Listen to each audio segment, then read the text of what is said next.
presencia o ausencia de especie para binomial y algún otro ejemplo para Bernoulli que de hecho no está. Sí, entonces, y las fórmulas ahí solo para complementar, pero no vamos a entrar en tanto detalle. Pero entonces tenemos un tipo de fórmula, un tipo de distribución para algunos tipos de datos biológicos per se. A veces queremos hacer una prueba estadística normal, paramétrica, para datos de presencia o ausencia de especies. Entonces no va a salir, porque normal, frecuentemente o por naturaleza, las pruebas o la data de presencia o ausencia de especies tiene muchos ceros, ¿sí? Y unos. No me va a formar una curva acampanada como esta con ceros y unos. Es imposible. Entonces, claro, lo puedo verificar y todo, como decíamos, no va a salir la normalidad, no va a aparecer la normalidad. Estamos tratando de forzar algo que tiene una distribución muy diferente a una distribución normal. Por eso hay que tener en mente esas otras distribuciones. Y vamos a hablar de Poisson para poner algunos ejemplos. Eventos que representan un alto número de muestras y una baja probabilidad que se presenten. ¿Sí? Algo así. Entonces tengo muchas evaluaciones, como ven, como 30, pero en la mayoría de los casos el valor que tengo es en estos primeros datos. Porque entonces son poco frecuentes de registrar algún parámetro de la variable que estoy estudiando.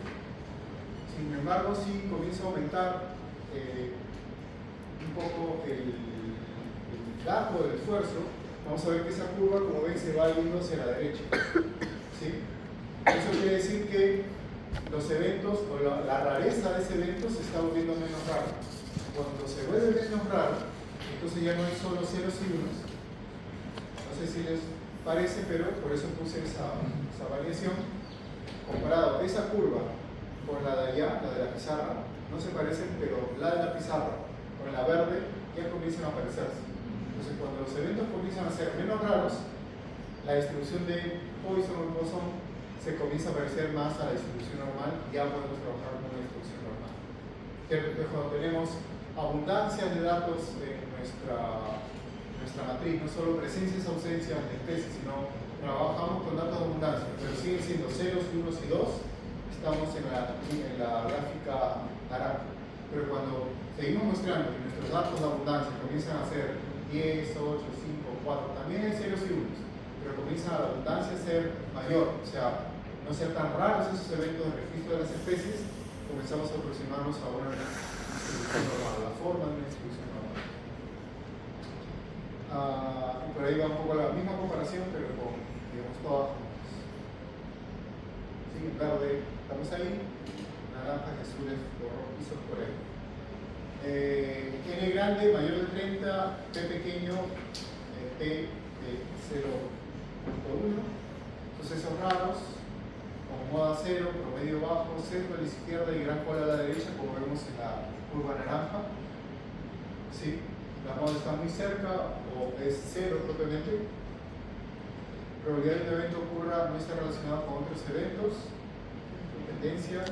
Ocurrencia de eventos son aleatorias, son cosas básicas. Y relacionado a la distribución binomial que ocurre o no ocurre, por eso es una distribución discreta. Entonces, para algunos datos vamos a tener que trabajar con pruebas que asuman una distribución de Poisson y en otros casos podemos usar alguna distribución normal. El promedio es lambda y la variancia relacionada a lambda también se puede calcular para ver qué tanto varían estos datos.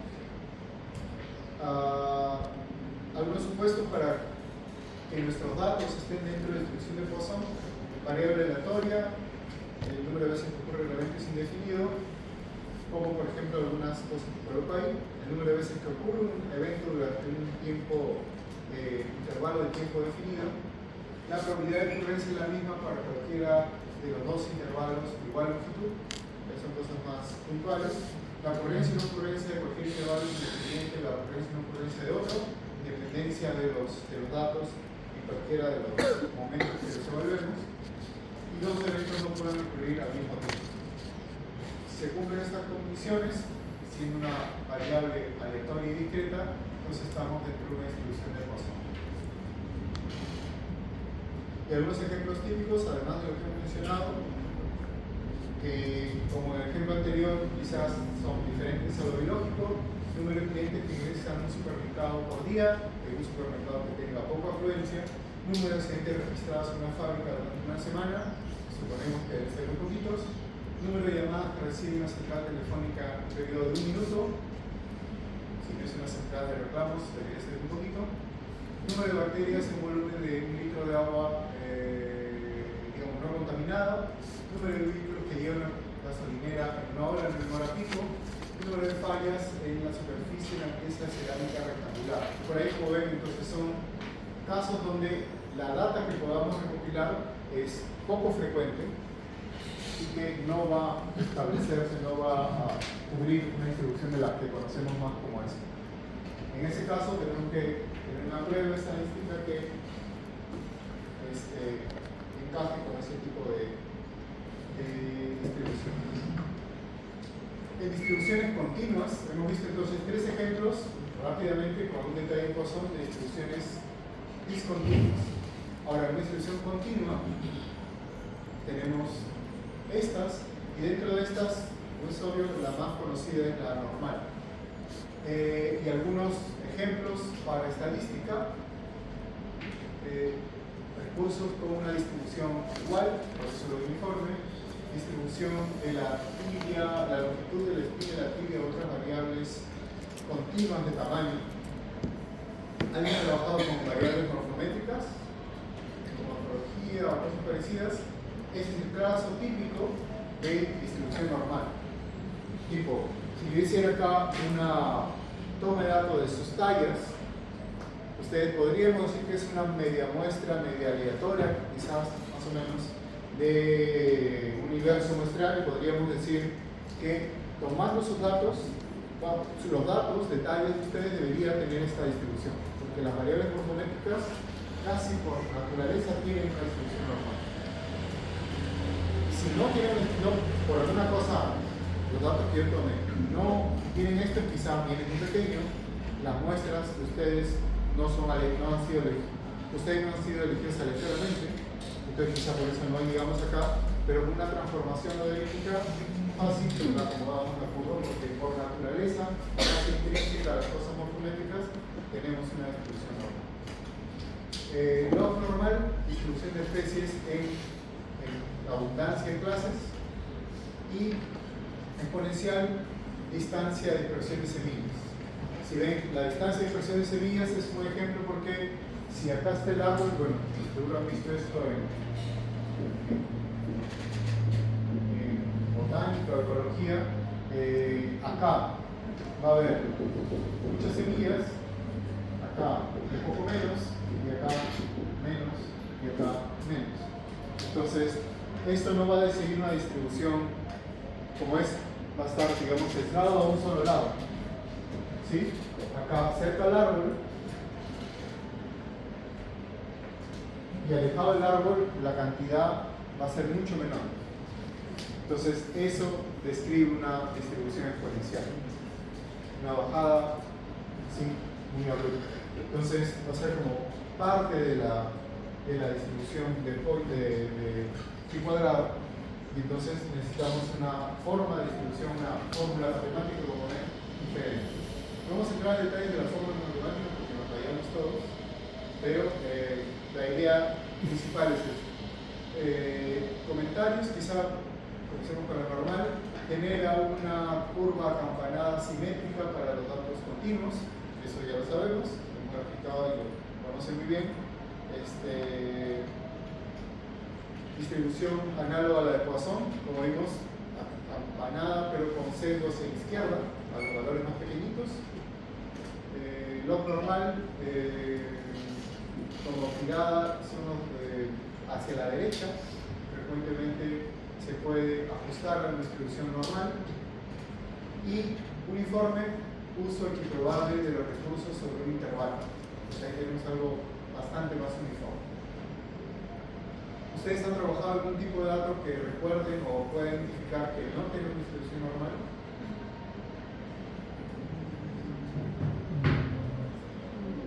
Quizá exponencial. desorden no es tan frecuente, más que sea artificial, lo normal. Quizá no es tan frecuente, ya vamos a ver algún ejemplo por ahí, pero muchos de los datos tienen distribución normal. Hay algunas estrategias para llegar a la normalidad, como decíamos, y algunas que, sin saber la distribución normal, podemos, si tomamos suficientes muestras de una data, una población, muestreamos con un adecuado y de esos datos sacamos promedio, la data que estamos recuperando va a tener una distribución normal. Por más. Obviamente una data que tiene una distribución no normal, pero si yo muestreo adecuadamente con n suficiente y saco promedio de esos datos, la distribución de los promedios va a tener una distribución normal. Es una propiedad matemática útil para que nuestros datos puedan tener esa distribución normal. Y ahora vamos a ver algo de distribución normal, más como repaso de un par de detalles. Prueba más común en estadística, representada por un histograma que ya lo hemos visto. Este es Gauss, para que vean que esto tiene más seguimiento que la vida. Simétrica a ambos lados, varianza igual a la derecha e izquierda. ¿Sí? Si recuerdan aquí, si esta es la teoría de una distribución normal, y por ahí viene la gráfica, yo tengo aquí el promedio, la mediana y la moda, están acá, en medio, para una curva perfecta de distribución normal.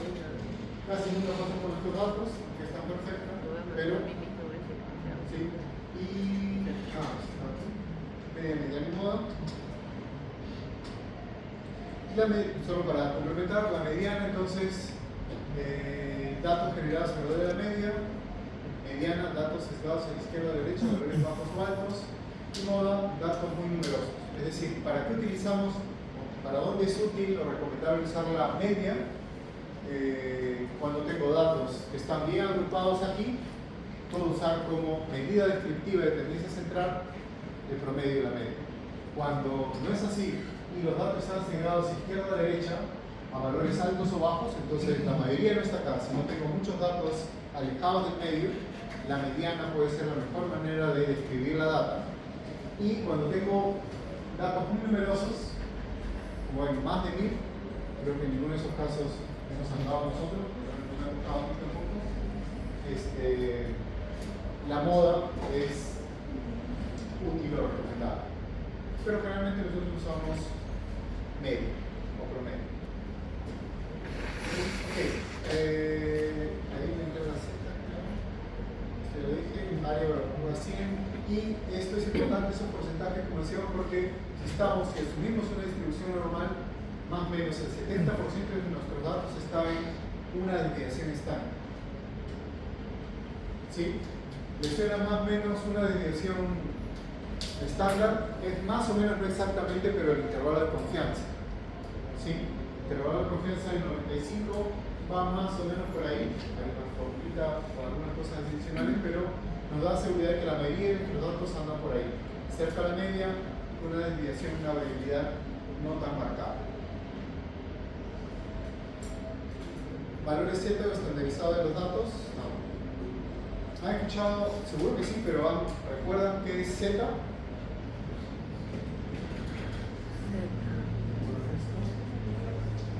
¿O para qué han usado Z? También es una prueba estadística para comparar datos a través de Z, pero aquí yo lo menciono porque, si ven, voy a copiar acá.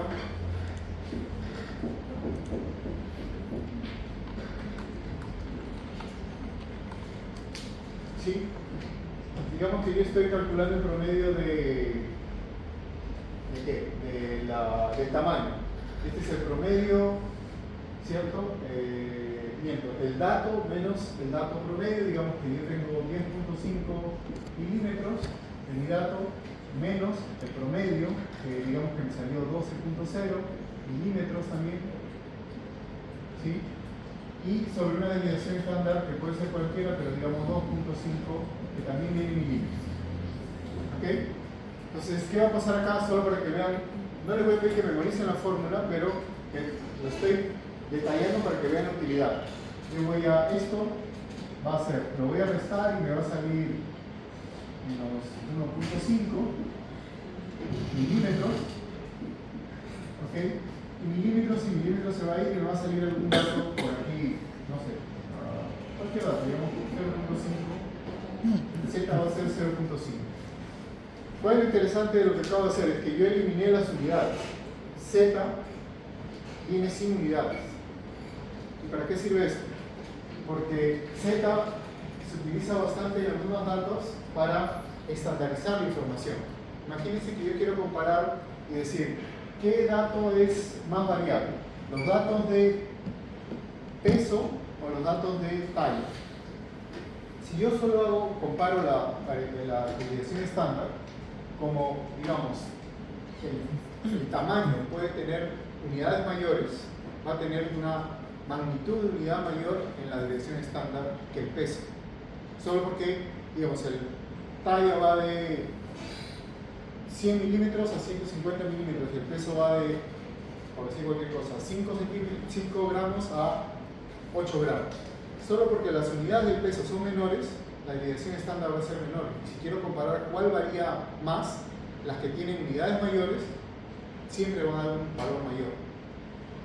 En cambio, si yo lo vuelvo Z, lo estandarizo y las comparaciones, eliminando las unidades, son más fáciles y más adecuadas. Como que estandarizo y todos van como que de 0 a 1 y es más fácil la comparación. Entonces, las Z o transformar Z o estandarizar los datos permiten en algunas cosas hacer comparaciones más adecuadas, a pesar de las posibilidades de comparación sean muy diferentes.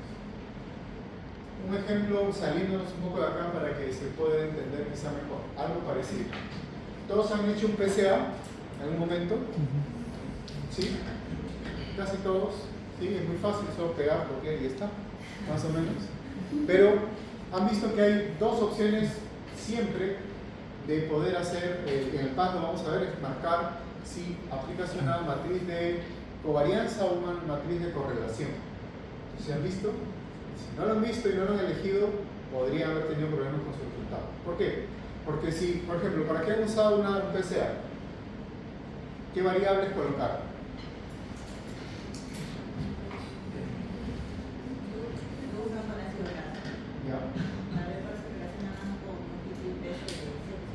¿Ya? Y por ejemplo, entonces yo tengo, por ejemplo, longitud, peso y ácidos grasos, que eso sí no se ven ayudas, grasos. Pero acá me viene longitud, digamos, en milímetros, peso en gramos y ácidos grasos en qué unidades vienen. Miligramos por gramo. ¿Okay? Pero si ven, son unidades diferentes. ¿Okay? Si yo tengo un PCA que todas las unidades son tipo, no lo recomendaría, pero que todos sean tallas, digamos que sí, todos sean tallas, todo viene en milímetros, yo corro con un tipo de PCA que es de covarianza que me dice todos mis datos son la misma unidad. Pero si yo estoy trabajando con este PCA, tengo que ir a una correlación, que es una matriz de correlación, porque quiero que estos datos me los transforme y para que sean comparables, porque este logaritmo, longitud puede ir, como decía, de 1 a 100, por decir cualquier cosa, este de 2 a 5, y esto no sé, pero de 0.5 a 0.9, por decir algo, cualquier cosa. Como ven, tienen magnitudes diferentes. Para la prueba estadística, yo le estoy diciendo, esto pesa mucho más, porque si yo tengo acá 100 versus 1.8, le va a poner mucho más peso a esto, porque la magnitud en realidad es mucho más grande. Entonces, cuando las unidades son diferentes, le tengo que indicar al PCA, por favor, algo así como conviértemelo a Z, estandariza para que todos vayan más o menos de 0 a 1, y no le ponga un peso mayor a la unidad mayor solamente porque es mayor, que no me interesaría. ¿Sí? Entonces, la transformación y estandarización de los datos del PCA, cuando trabajamos con unidades diferentes, es más o menos algo parecido como lo que les cuento de la Z. ¿Sí? ¿Entendió? A veces en PCA se puede trabajar, por ejemplo, con abundancia de especies, si es una data muy abundante, y relacionarla con altitud, temperatura, humedad, precipitación, no sé, para ver si hay relación entre las abundancias de algunas especies versus condiciones bióticas o abióticas. Entonces están en unidades totalmente diferentes. Y si los mezclo así nomás es medio pan con mango. ¿Sí? Necesito medio estandarizar. Z o convertir valores a Z ayuda un poco a esa estandarización. ¿Preguntas hasta ahí?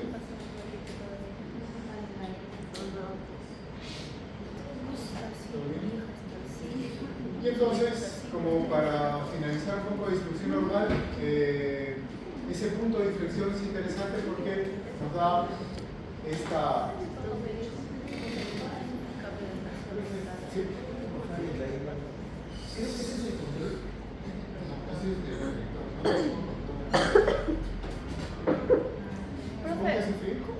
¿Cuál sería la diferencia entre una distribución normal y una distribución binomial? En la binomial, como decíamos, tengo datos que son discretos, que van 0 y 1. ¿Cierto? Entonces, y para distribución normal necesito sí o sí una distribución, unos datos continuos. ¿Sí? Ahorita les voy a poner un... quiero pasar este tema un poquito para ver si... Esto.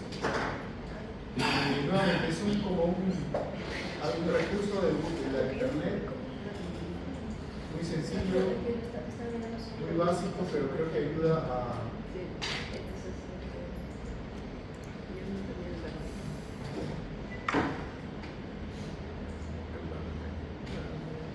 Eso es lo que pasa cuando yo estoy muestreando. Lo voy a poner.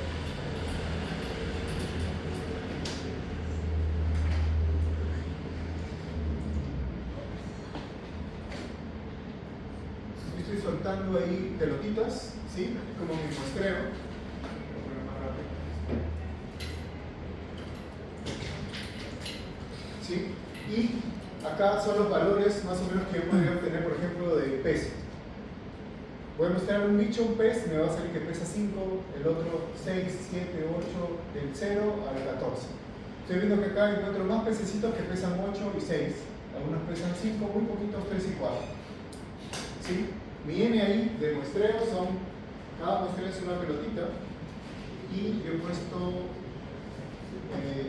14. Pero, no, pero como ven, estoy comenzando, mientras mi n aumenta, estoy comenzando a obtener esa curva campanada. Si yo pongo restar y vuelvo a empezar, miren, 5. Si yo tengo un n de 5, solo muestré 5, crucé los dedos, se podría decir que tiene una curva campanada. ¿Sí? Quizá algunos la ven que sí, otros que no, tendríamos que probar.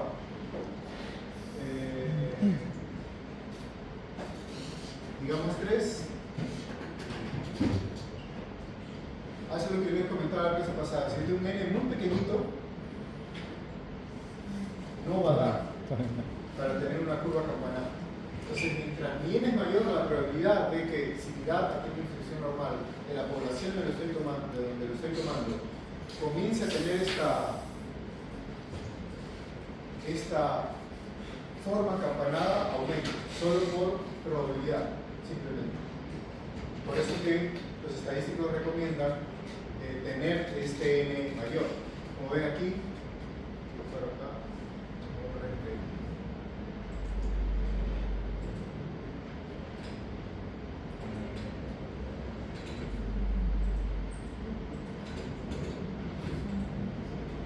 sí, casi perfecto. No es trafa, cada vez que lo corro va a salir diferente, ¿sí? Luego vamos conversando otra vez. A ver,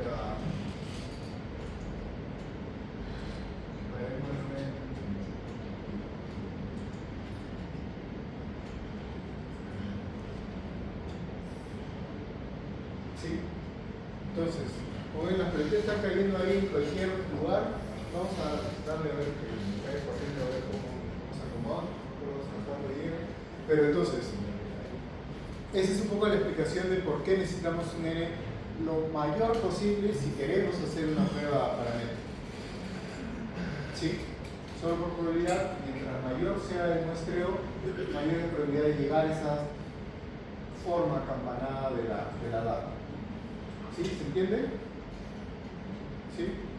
Entonces, va por ahí.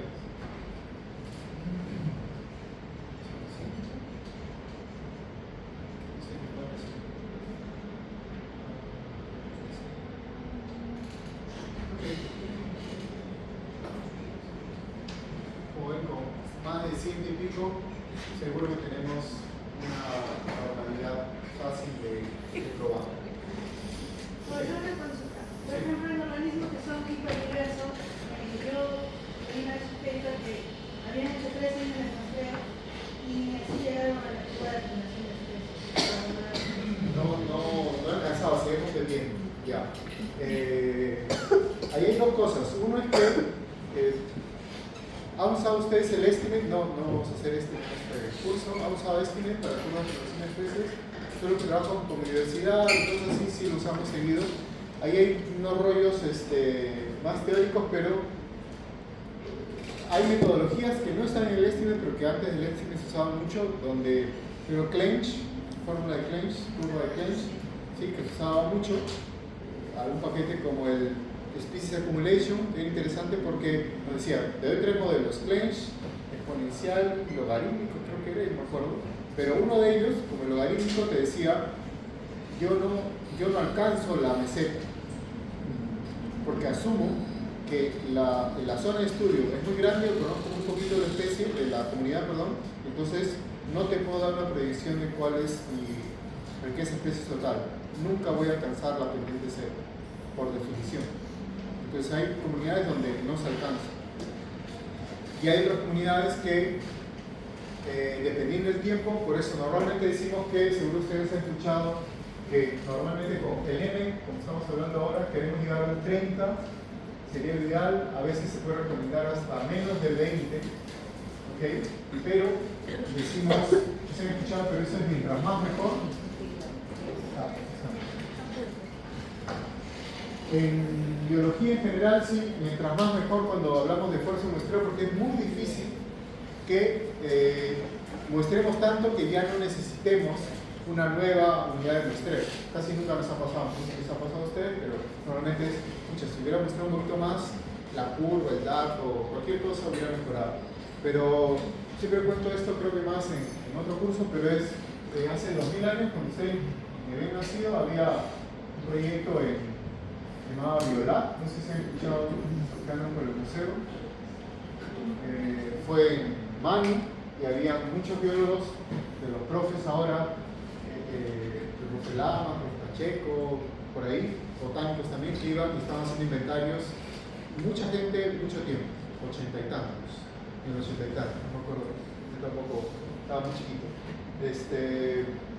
Pero entonces ellos comenzaron a hacer una prueba de recomendación de especies para ver si ya llegaba y vieron que sí, que justo se estaba medio aplanando. Entonces dijeron, bastante, o sea, las siguientes evaluaciones había obviamente tiempo, plata, vamos a ver cómo se aplana totalmente.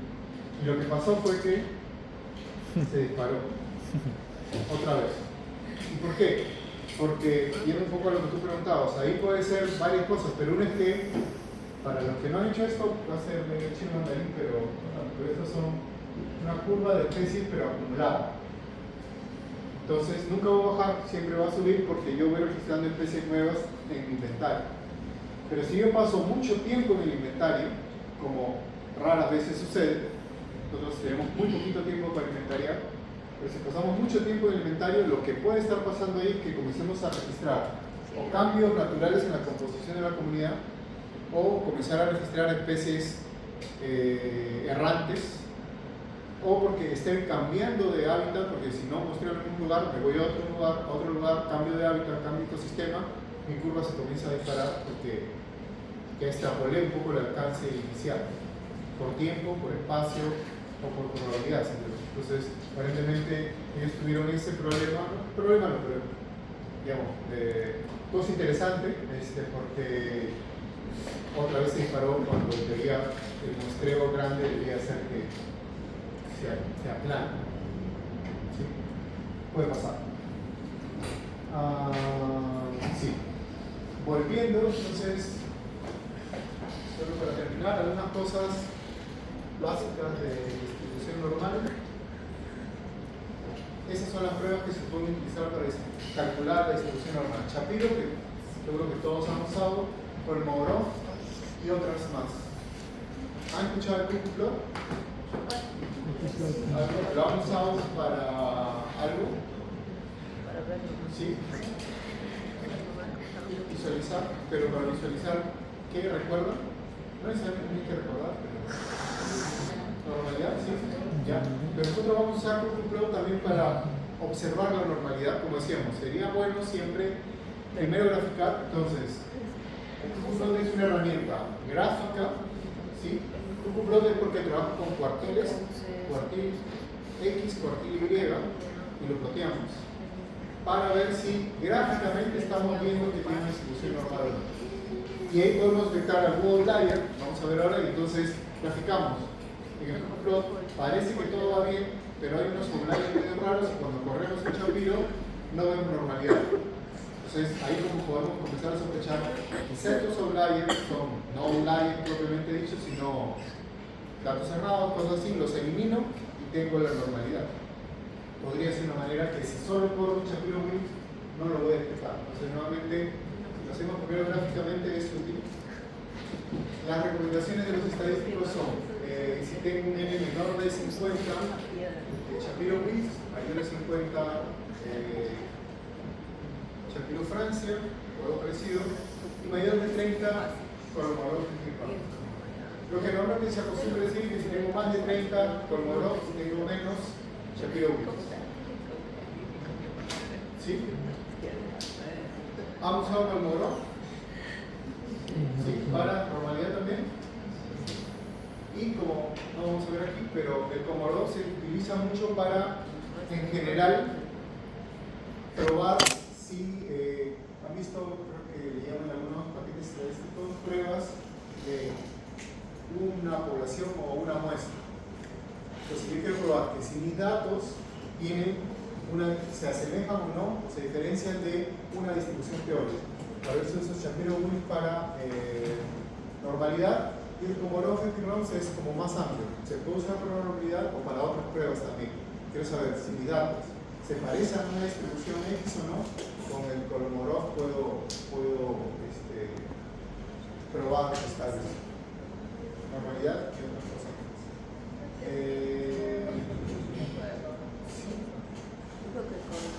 Este es el Cuckoo-Plot, con eso vamos a ir tomando la parte teórica. Entonces, este es un Cuckoo-Plot de datos normales y este es un Cuckoo-Plot de datos no normales. ¿Sí? Entonces, como vemos, no todos los programas hacen eso, pero digamos, esas líneas discontinuas son una brevedad de los datos, pero en general los puntos son los datos, un cruce de coordenadas de mis datos, y si están mucho más cerca a la línea media diagonal, es que mis datos son normales, y si se alejan mucho de la línea, ya estoy alejándome de la normalidad, ya no tengo normalidad. Acá, sobre todo aquí en esta cola, tengo muchos datos fuera, por ahí un dato arriba también fuera, y eso hace que ya no tenga normalidad. ¿Sí? Entonces, ¿puedo hacer esto en reemplazo de un Shapiro Wilks? No, porque para cualquier artículo, tesis, prueba, informe, tengo que sustentar con una P y cosas parecidas, si es normal o no.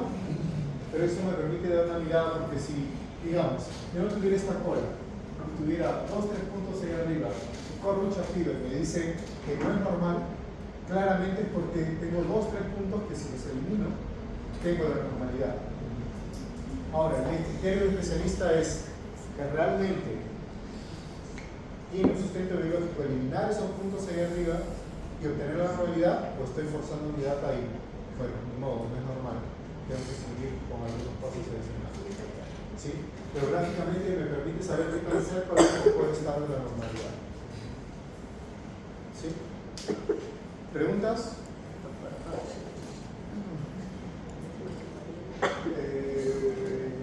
¿Seguros? ¿Todo claro? ¿Ah? también igual, como comentaba aquí, todos estos sirven para probar normalidad. ¿Sí? Si ven, dependiendo del paquete que usen, por ejemplo, en el PAS, lo vamos a hacer en algún momento, tengo, no me acuerdo, pero 6 o 7 pruebas de normalidad que vienen de Word. Esta es la recomendación más frecuentemente utilizada por el N, mayor de 30 Kolmogorov, menor de 30 Shapiro-Wilks. Entonces, si yo corro mi data en cualquier programa y me sale, tengo una lista de pruebas para probar normalidad y me sale que Shapiro-Wilks me dice que es normal y Kolmogorov me dice que no es normal, digamos, yendo a un extremo, pero mi data tiene menos de 30 N, le haría caso a lo que me dice Shapiro y no lo de Kolmogorov, pero normalmente lo que pasa es que todos nos dicen lo mismo, es normal o no es normal. Y es complicado que estemos justo en el límite, que una prueba es un poquito más sensible y me dice que no y la otra que sí. Ahí tendría que revisar esas recomendaciones para ver a cuál le hago caso. Sí. Profesor, una consulta. En este caso, digamos, si mis datos salen como que no es normal, usted está proponiendo que hay maneras de ponerlo a la normalidad. Pero si lo trabajo así nomás y lo uso como datos como no paramétricos. Podría ser, sí, pero como digo, habría que ver, explorar la data gráficamente, porque si los datos están bien concentrados alrededor de la media, quizás sí vale la pena transformar, porque sí, la media va a ser una buena representación y vale la pena comparar con datos paramétricos que se comparan media. Pero si mis datos están bien cerquita de la normalidad, pero están muy dispersos de la media, digamos, forzando un poco el ejemplo, quizás mejor voy con una no paramétrica y ya. ¿Sí? Algo más que decir.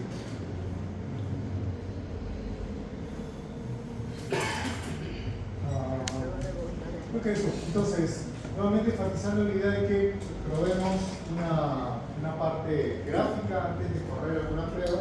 Entonces, pensando en eso, bueno, hoy, después del descanso de ahorita, vamos a empezar con la práctica de Excel y de manejo de datos, muy sencilla, para responder 3 o 4 preguntas rápidas. ¿Sí? Y para la próxima clase para la próxima práctica vamos a tratar de transformar algunos datos y correrlos sin todavía pruebas estadísticas, solo con un plot o algún gráfico, un histograma, a ver si creemos que tiene una distribución normal o no. Y luego ya probar propiamente una distribución normal o no, con una prueba estadística propiamente dicha. De hecho, vamos a usar normalmente aquí, yo voy a usar PAS y Excel y por ahí algún otro programa, pero como les digo, para el informe ustedes pueden usar el programa estadístico que más confianza les dé, ¿sí? Que estén más acostumbrados. Ok, ¿preguntas? ¿Todo bien?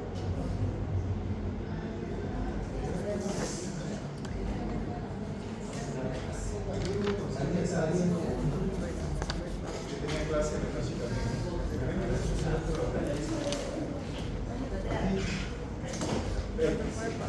Entonces, 10 minutos de descanso, ¿sí?